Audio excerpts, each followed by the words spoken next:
वृक्षवल्ली आम्हा सोयी रे, झाडे लावा झाडे जगवा। नमस्कार मित्रांनो, स्वागत आहे तुमचं माझ्या युट्यूब चॅनल मध्ये अनुज मराठी। जसं की तुम्हाला माहिती की मी नाशिक इथे राहतो आणि नाशिकचं तापमान कधीच 42 नाही तर 43 डिग्री सेल्सिअस पर्यंत गेलं नाही। तर त्याच्या मागचं एक मोठं कारण आहे की नाशिक मध्ये खूप झाडे कापली गेली आहेत। आम्ही जिथं राहतो तिथं पहिले खूप थंडावा होतं आणि कारण की तिथं झाडे सुद्धा होते। आता सगळे झाडे तिथले कापले तर आम्हाला खूप गरम होतं। 24 तास आम्ही एसी मध्ये राहतो। आणि आज 9 जून आहे तर मोदीजी आज शपथ घेणार आहे आणि तिसऱ्यांदा पंतप्रधान झालेले प्राईम मिनिस्टर आपले मोदीजी, आपले लाडके। आणि आज आपण सुद्धा शपथ घ्यायला पाहिजे की आपण कधीच झाडे कापायला नाही पाहिजे, उलट झाडे लावा आणि झाडे जगवा। तर आता आपण तपोवनला आलेलो आहे। तिथं जिथं शूर्पणखाचं नाक कापलं गेलेलं आहे, तिथंच ज्या जागेवर तिथं कापलं गेलेलं आहे तर तिथंच मंदिर आहे आणि लक्ष्मणजीचं पण मंदिर आहे। आणि इथला निसर्ग तुम्ही बघू शकतात किती सुंदर आहे, कारण की इथं खूप ग्रीनरी आहे आणि झाडे सुद्धा आहे आणि इथं थंड सुद्धा वाटतं कारण की झाडे। आणि नाशिक मध्ये थोड्या जागेवर सिटी मध्ये पाऊस पडतो तर आमच्या इथं पाऊस पडत नाही, आमच्या इथं पडतो तर सिटी मध्ये पडत नाही। त्याचं कारण आहे की झाडे खूप कापले गेलेले आहेत। जर तपोवनला जिथं मंदिर आहे तिथं जर पाऊस पडेल तर इथं पडणार नाही, अशी इथली कंडिशन झाली आहे।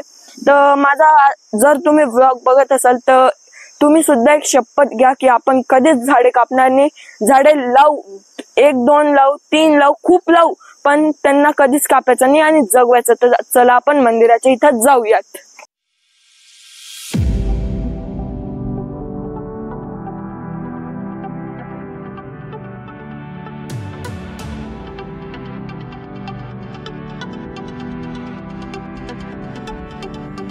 मित्रांनो, 3-3.5-4 वर्षापूर्वी मी इथं आलेलो होतो आणि इथं व्लॉग बनवला, पण काही गोष्टी होत्या जे की मी तुम्हाला दाखवली नाही। जसं की आणि पाऊस सुद्धा पडला होता, त्यासाठी मला व्लॉग बंद करावा लागला होता आणि घरी जायला लागलं होतं।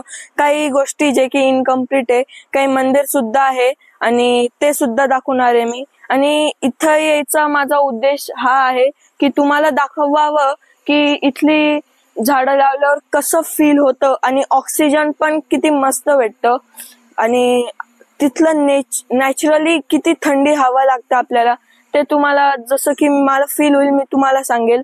आणि तिथं तुम्ही बघू शकतात आपल्याला पूर्ण जंगल सारखंच दिसतं। तर आता आपण तिथं जाऊयात आणि तुम्हाला मी दाखवतो। आणि त्यानंतर आपण जिथं शूर्पणखेचं नाक कापलं होतं एक्झॅक्ट त्याच जागेवर तिथं मंदिर बांधलेलं आहे लक्ष्मणजीचं आणि रामजी आणि सीता त्यांचं। आता ते पण तुम्हाला दाखवेल। आता आपण तिकडे जाऊयात। मित्रांनो, जस्ट इथे एंट्री केली आणि मला एवढी थंडी हवा लागली की आता तुम्हाला जेव्हा तुम्ही इथे याल तेव्हाच कळेल। आता तोंडी तर तुम्हाला मी सांगू नाही शकत, म्हणून तुम्ही सुद्धा इथे एकदा ना एकदा व्हिजिट करा आणि मंदिरात सुद्धा जाल। आता हे बघा, खूप थंड हवा लागते आणि खूप मस्त सुद्धा वाटतंय। बघा तुम्ही किती मस्त आहे। आणि इथं काही ज्यांच्या वेडिंग्स झालेले असतं, लग्न झालेलं असतं, ते त्यांचं शूट करायला पण इथे येतं। बघा तिथं कॅमेरामॅन आहे, तिथं त्यांनी लाईट्स वगैरे सेट करता येते तिथं। तर आता आपण थोडंसं बसू। मित्रांनो, जे इथं प्री वेडिंग शूट्स करायला येतात म्हणजे ज्यांचं लग्न झालेलं असतं, त्यानंतर ते कॅसेट मध्ये टाकायसाठी जे शूट साठी येतात, त्यांच्यामधनं 1 नाही तर 2 सुद्धा त्यांनी झाडे लावले तर काही होऊन तर नाही जाणारे, काही नुकसान सुद्धा नाही होणारे। तर त्यांनी झाडे सुद्धा लावायला पाहिजे, त्याने आपलं निसर्ग पण खूप चांगलं होईल आणि खूप स्वच्छ सुद्धा वाटेल। आणि झाडे लावल्यावर पाऊस सुद्धा येतो। आता नाशिक मध्ये जसं की मी तुम्हाला सांगितलं, पाऊसच पडत नाही, कुठे पडतो तर कुठे नाही पडत। तर माझा हा एक उद्देश आहे की तुम्हाला सांगावं की इथं झाडे लावा आणि झाडे वाचवा।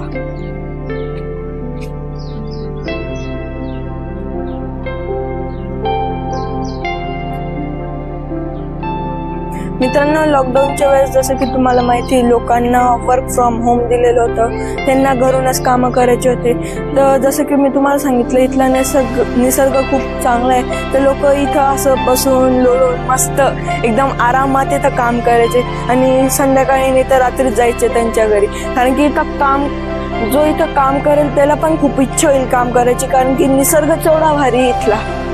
आणि मी आता इथं बसलो तर मला खूप फ्रेश सुद्धा वाटलं आणि घाम आलेले त्यात अजून थंडी हवा येते तर खूप मस्त वाटतंय ते. बघा तुम्ही बघू शकता डायरेक्ट जंगल सारखं वाटतंय हे. किती मस्त निसर्ग आहे.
मित्रांनो, हे जे झाड तुम्ही बघताय हे 300-400 वर्षापूर्वीचे झाडे. याचं महत्व तुम्ही समजून घ्या. हे काही घेत नाही, उलट आपल्याला प्राणवायू ऑक्सिजन देता. फक्त एकच गोष्ट घेता की कार्बन डायऑक्साईड, जी की आपल्याला हानिकारक आहे. म्हणजे घेता हानिकारक गोष्टी त्या स्वतःला घेता. फक्त पाणी थोडस द्यायचं असतं. मोठे झाल्यानंतर ते स्वतःहूनच पाणी जमिनीतून स्वतःहूनच बनवून घेतात त्यांचं जेवण. तर महत्व समजा तुम्ही आणि झाडे लावा. मित्रांनो, आपल्याला तिथं खूपच चांगले शिकलेले माणसं दिसताय. बघा किती चांगलं काम करतायत ते. लोक एअर पोल्युशन, साऊंड पोल्युशन करतात, पण त्यासोबत वॉटर पोल्युशन सुद्धा करतात. पहिले ही नदी, मी जेव्हा खूप छोटा होतो तेव्हा ही नदी खूप स्वच्छ होती. आता लोकांनी भांडे, कपडे धुवून, घाण, कचरा सगळं टाकून सगळं खराब करून टाकलेलं आहे. तर आता आणि तिथं बघा, तिथं रामजी, सीताजी आणि लक्ष्मणजी त्यांचं मूर्ती आहे.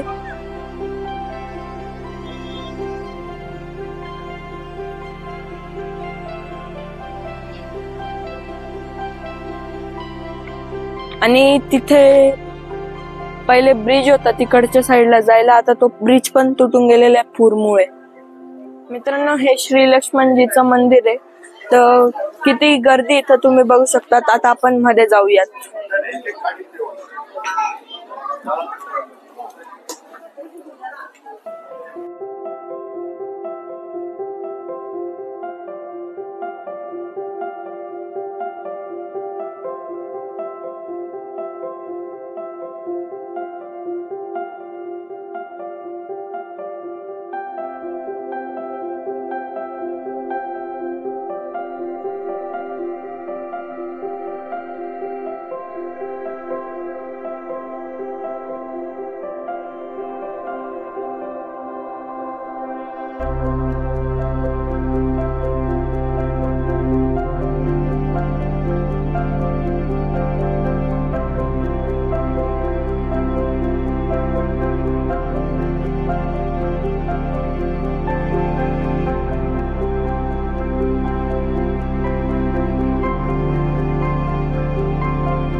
तर मित्रांनो, अशा प्रकारे आपण आजचा ब्लॉग बनवला. तुम्हाला देवाचे, मंदिराचे दर्शन घडवले, निसर्गाचे सुद्धा दर्शन घडवले. जर 50% पण माझ्या व्ह्युअर्स मधनं ज्यांनी माझी गोष्ट ऐकली तर माझा हा जो ब्लॉग बनवला तो सार्थक होईल. तर प्लीज वृक्ष लावा, वृक्ष जगवा. होप सो तुम्हाला आजचा ब्लॉग आवडला असेल. जर आवडला तर लाईक करा, शेअर करा, सबस्क्राईब करा. भेटूया नेक्स्ट ब्लॉग मध्ये. Bye bye.